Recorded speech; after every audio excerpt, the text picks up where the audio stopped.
Hi, welcome to the Learning Loop podcast. My name is Chris Redding, and I am your host. Let's remember, what is Learning Loop? Learning Loop is a framework I've been developing my entire life, whose purpose is to make it easy to stop forgetting what you know and could solve your problems. For more in-depth explanation, you can go to episode 1. But most basically, stop forgetting what matters and start remembering by 1, writing it down when you have an aha moment. 2, putting it where you'll find it when you need it.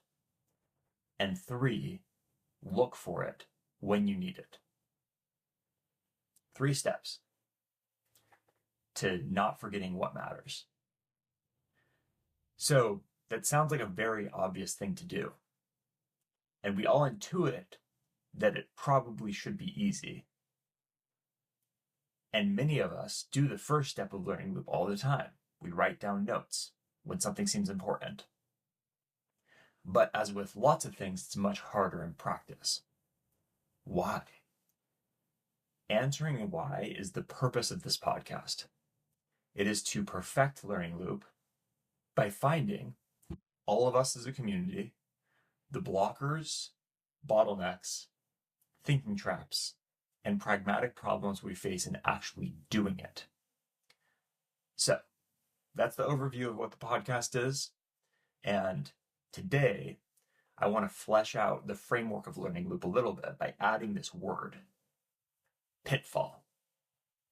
A pitfall is basically a thinking trap, or a false start, or a wrong way to think while we're doing Learning Loop.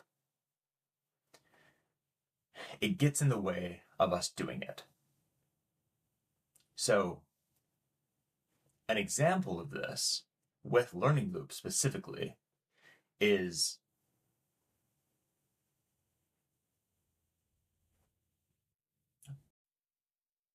so what I want to do today is I want to expand the framework of Learning Loop by defining this category of thing called a pitfall.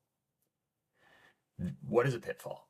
A pitfall is a common thinking trap or dead end or error that we can intuitively or naturally commit while trying to do Learning Loop. And I wanted to find this word because we need something to refer to all of the kinds of ways that we can fall short, all of our kinds of biases that lead us to fail with Learning Loop. And so I want to call that a pitfall. I want to define that word here in this episode for posterity and for our future use. So what are some examples of pitfalls? Well, let's look at the kind of global 3 steps of what you do while you do Learning Loop. You write things down, and then you organize them so that the future version of you that needs them can find them easily. And then 3rd, you try to find them when you need them. You consult your notes. So that requires you at some point to do the organization step, number 2. Organize your notes so that you can find them in the future. Well, I do this once a day at the end of the day.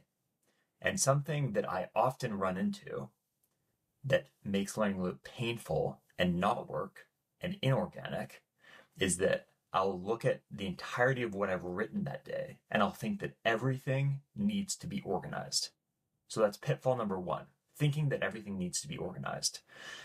The reason that not everything needs to be organized is because sometimes you're writing just kind of like as a scratch pad, as like a cognitive scaffold, as a tool that you use to externalize your thinking and kind of keep track of ideas as you're developing them.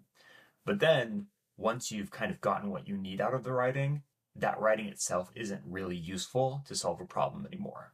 And so I've often had this thing where in my notes, I have a bunch of thinking that I don't necessarily care to preserve. It was developmental in nature and instrumental in nature, and it's not like intrinsically valuable at the end of the day to keep that writing. And so in the past, I've like spent all this time looking for, I have something written, that means it needs to be categorized. That means that it needs to be organized somewhere. But oftentimes, writing is bad. And so it has been very helpful to me to overcome the pitfall of thinking that everything needs to be organized, to just realize not everything needs to be organized. And probably the vast majority of what I write down doesn't need to be organized. And so I'm going to have this policy of basically requiring the writing to pass a certain threshold of good or obviousness of how to categorize it to even try to organize it. But if I read something and I'm kind of like, what do I do with this? Then I just skip it. And the assumption there is that the most important wisdoms that you have and the most important insights and realizations will make themselves obvious to you where to put them immediately. And if that immediate snap of clarity doesn't happen, you don't have a place to put them, then just don't even try. So that's pitfall number one, thinking that everything needs to be organized, along with some thoughts on how to overcome it. What's another pitfall? So another example of a pitfall of learning loop is that you stop using your brain to organically solve problems. Learning loop is not supposed to replace the thinking that happens without learning loop. It's obvious that we as humans are able to do a great deal of learning without the assistance of this framework of writing down things and then organizing those things and then looking through those things to solve our problems in the future. Like the natural way to go through life is to not do learning loop at all. So the question is how to make learning loop additive to that process and not get in the way of that process. Because if you really bought into learning loop and you thought, I want to make every decision by looking at my notes or solve every problem that I ever face throughout the course of the entire day by looking at my notes, then I think that you would find that a relatively impoverished way to go through life, because oftentimes there aren't answers in your notes. And that's part of why we do the third step of using our notes to answer questions and solve problems, so that we can find where there are gaps in our kind of like the hard thought flows defined by learning loop, as opposed to the soft thought flows that happen organically. I talked about that in episode 3. But you kind of need to strike this balance between thinking organically through things and feeling your way through things and not,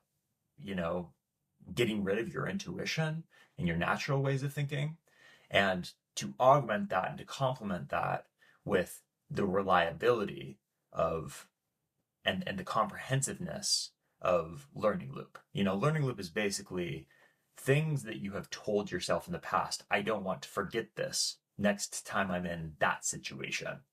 And so it's really useful for that kind of thing. But and I talked in this last episode 10, about this tool called Learning Loop Bootstraps that is designed to get the best of both of these worlds, to have kind of a moment to identify what a problem that you're facing is, then to take a certain amount of time and react to it naturally, and then to take a certain amount of time after that and react to it using learning loop.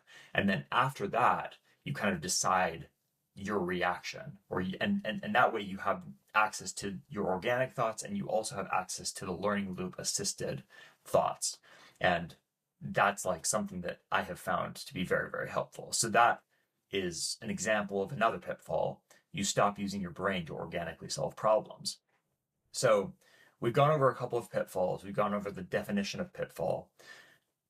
And the thing to do with this new knowledge and this new term, is for all of us to kind of look at what we do that is pitfally.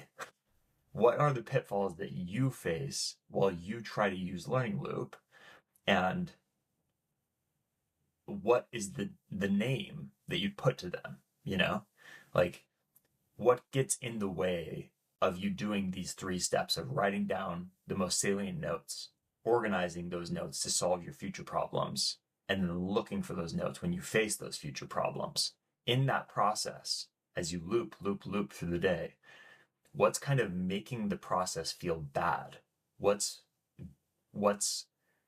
hamstringing it? What's making it ineffective? Because at the end of the day, the outcome that we're after with this entire framework is to remember things that are useful in moments that we otherwise would have forgotten them. And so let's be outcome oriented with this entire process of learning loop. And identifying pitfalls is one way to kind of adapt the framework to ourselves and our own circumstances and the way that our own brains work. What questions do you have? What comments do you have? Please let me know. I'd love to engage over these ideas and see if they made sense to you. Thank you for joining me for another week on the Learning Loop podcast, and I hope you have a good one.